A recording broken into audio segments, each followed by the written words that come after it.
covering the Central Coast. This is KION News Channel 46 at 5 o'clock. Tonight, Santa Cruz seeing its third strike in under 2 months. The first one happened last month. City workers from SEIU Local 521 said the city wasn't paying them a livable wage, and that resulted in a 3-day strike from union members, impacting some city services, then ended up pressuring the city of Santa Cruz to reach a better labor agreement. The second strike happening now. United Auto Workers are striking across all 10 University of California campuses, including at UC Santa Cruz. Workers there voicing a similar message. They want to earn a wage that covers their cost of living and to be treated fairly. And now a third strike. It's being called the Red Cup Rebellion. More than 2,000 unionized Starbucks workers at 112 stores are on strike today. The union says they're protesting retaliation against their workers and supporters, adding that the coffee company is refusing to bargain with the union on its first labor deal. In Santa Cruz, workers from 3 Starbucks stores are on strike there. Good evening and thanks for joining us at 5. Tonight, the coffee contract conundrum. KION's Carl Cook headed to Santa Cruz to hear from those who are on strike. Starbucks workers became an official union back in May. However, the company has not reached a contract agreement with them. Workers are looking for a union contract to handle certain things like pay, safety, and staffing. So far, workers say the company has not come to play ball.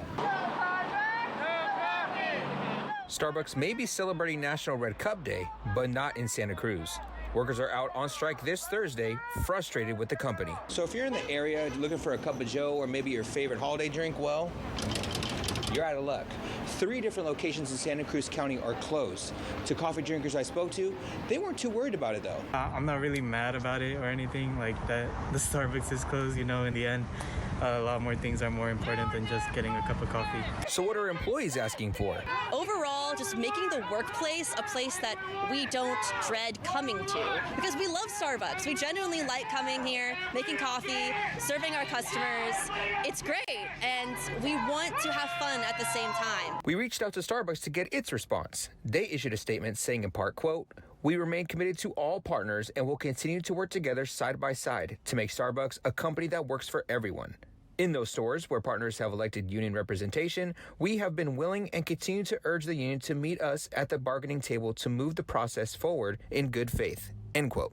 Bennett also mentioned that when the 2 sides have tried to come and negotiate, the company walks out on any contract that has been presented. Reporting from Santa Cruz, I'm Carl Cook, KION News, Channel 46. Workers at that Starbucks tell us the store will be back open tomorrow. Nationwide, the Starbucks Red Cup Rebellion is only supposed to last through today. And after more than 8 hours of public comment, there is still no decision on whether or not a desalination plant will be coming to the city of Marina. We expect a final decision will come down sometime tomorrow. The Cal-Am proposal calls for pumping seawater from beneath the Monterey Bay near Marina and piping it ashore to help address a shortage of clean drinking water. But it's creating waves in the city. And since the city isn't a Cal-Am customer, people who live there wouldn't receive any water from the new plant. People who live there tell us they're concerned about the quality of their water, not just for them, but also for their pets. I am very worried about that. She's a rescue dog. She had been abandoned, and she's a very sweet girl, and we hope to have her for a long time. Marina city leaders say 100% of their water comes from their groundwater basin. The desal project would take up to 15 million gallons per day from the basin and give it to Monterey Peninsula customers. City leaders add the plant also threatens to diminish and contaminate Marina's water supply. And Governor Gavin Newsom is declaring peak fire season is over for most of the state. Newsom met with both the directors of CAL FIRE and Cal OES. They say thanks to the largest aerial fleet to fight fires in state history, they were able to respond to fires faster, saving lives, property, and land. Now here's our Scott Rates with a check of our forecast. Scott, we haven't really seen a bad fire season just yet, which is good news, especially for our drought situation that we're dealing with. Not this year. We sure did see them in years past. And this was the first year in several years I can remember that we saw a much better fire season, and largely in part to that really early season rain. If you remember that we got in September, that rare September rain, that really helped. That put out that fire that was burning up there to the north of us. So the rain has helped. We're going to talk about the drought and where we stand in just a few minutes, but let's first start with the temperatures in your backyard. Happy Thursday evening to you folks at home. I hope you're doing well. I hope your week's been going very nicely. I hope everything is okay. Here's where the temperatures stand. They've been cool this week, haven't they? It's been chilly when you've been waking up in the morning. It's been very clear out there. We haven't seen a lot of fog on the coast, but yeah, crisp temperatures when you wake up. Right now in Monterey, 56 degrees, in Santa Cruz, 68 degrees. And as you move a little bit more inland, Gilroy looking at 65. Up in Morgan Hill, 62. And the city of King sitting at 67 degrees right now on this Thursday evening.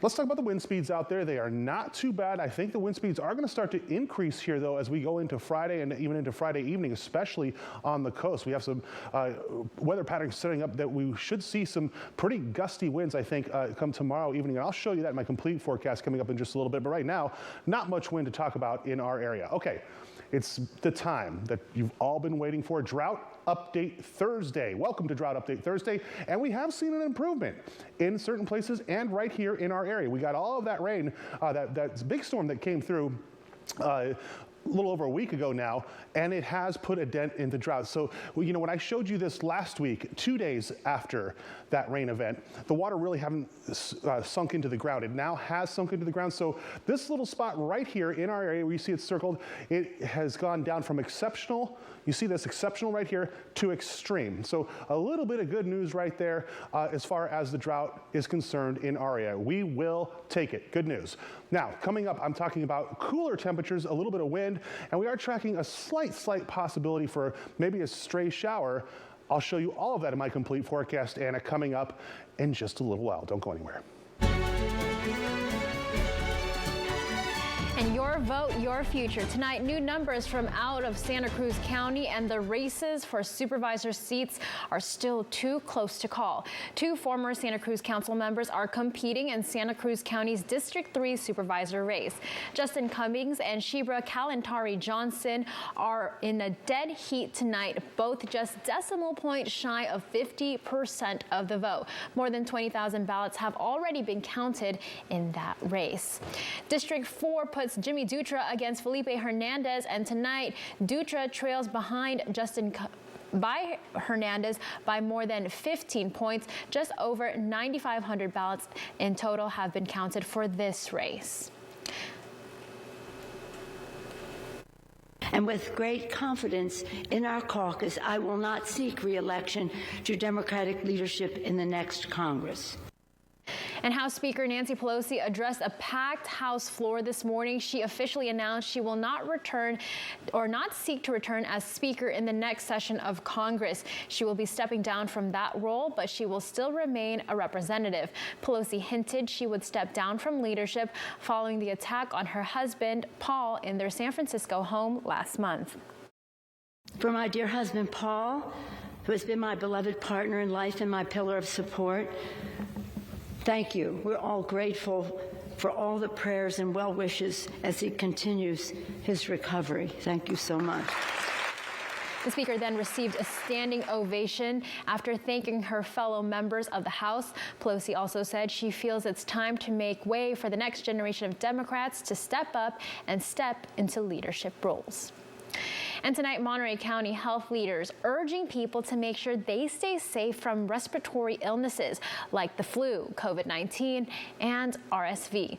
Monterey County's health department and all four county hospitals say an early wave of RSV and the flu led to increased hospitalizations across the state, including here on the Central Coast. The large number of cases is putting a strain on the healthcare system, which is difficult for kids because Monterey Monterey County hospitals don't have a pediatric intensive care unit, so kids who are seriously sick get transferred to Bay Area hospitals. And we checked in with our local hospitals today to see how the winter wave of viruses is impacting their ICUs. Here's what they told us. At Salinas Valley Memorial, it has 27 beds they can turn into ICU beds. Right now, they have 6 pediatric inpatients, 2 who tested positive for RSV. Community Hospital of the Monterey Peninsula has 20 ICU beds. 15 of them are filled and only 1 is a child. Now, we are also working on a response from the other hospitals in our area. And to make sure that you don't get sick, health experts recommend staying home if you are feeling sick, wearing a mask, wash your hands, and cover, of course, when you cough, and get vaccinated and boosted.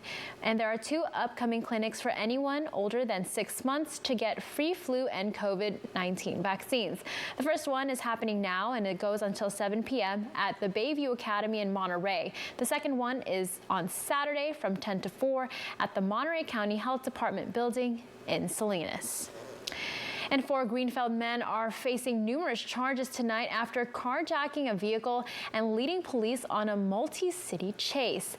Greenfield police say just after 8 p.m. last night, a man sitting in his car at the Fast Trip gas station was approached by 2 other men with a gun. The suspects then forced the victim out, stole it, and took off. Police made sure to notify all Monterey County agencies.